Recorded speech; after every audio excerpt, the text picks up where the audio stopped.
Un millier de manifestants de la CGT, FO, CFDT, CGC, CFTC, FSU, UNSA et Solidaires ont manifesté mercredi 9 novembre à Évreux pour exiger des locaux décents et un relogement de la Bourse du Travail promise à la démolition.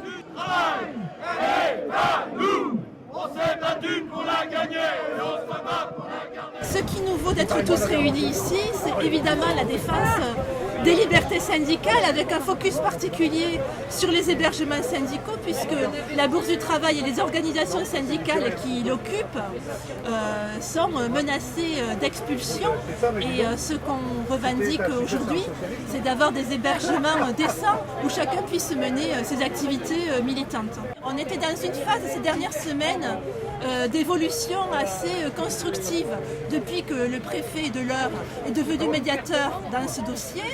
On a un petit peu bouleversé les choses depuis 2 jours puisque aujourd'hui on a fait une réponse publique au président du conseil départemental et au maire d'Évreux qui méprisent complètement le fait syndical et les organisations syndicales et surtout l'activité qu'elles mènent et nous font une proposition qui en superficie évidemment ne nous satisfait pas. Pour la CGT, ça nous fait passer par exemple de 260 mètres carrés aujourd'hui occupés à concrètement une cinquantaine de mètres carrés. Il faut préciser que c'est dans le cadre d'un bail de 1 an renouvelable à coût zéro puisque c'est bien le problème aujourd'hui, c'est qu'économiquement les collectivités ne veulent pas financer de travaux, donc des travaux qui seraient, si on acceptait, à notre charge dans un bâtiment qui, ils le disent eux-mêmes, est amianté et qui ne nous permet pas en plus de faire des travaux. Donc de toute façon, cette proposition, elle est inacceptable de fait.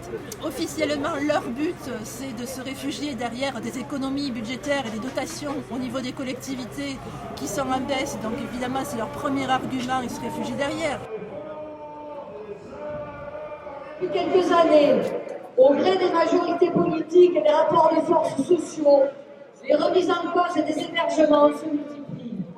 Nous recensons depuis plusieurs années et une recrudescence depuis plusieurs mois, plus d'une vingtaine de remises en cause. C'est assez clair, ce qui les gêne vraiment, c'est l'idée même qu'ils ont du syndicalisme, puisqu'ils emploient une phrase sur le fait d'être pour un syndicalisme apaisé et accompagnant les réformes, c'est eux-mêmes qui le disent.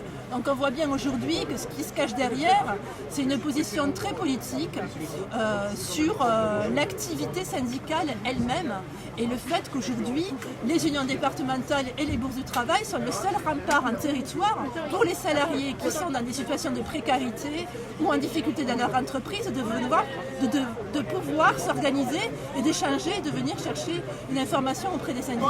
Pas de conquête sociale sans liberté syndicale, pas de conquête sociale sans liberté syndicale.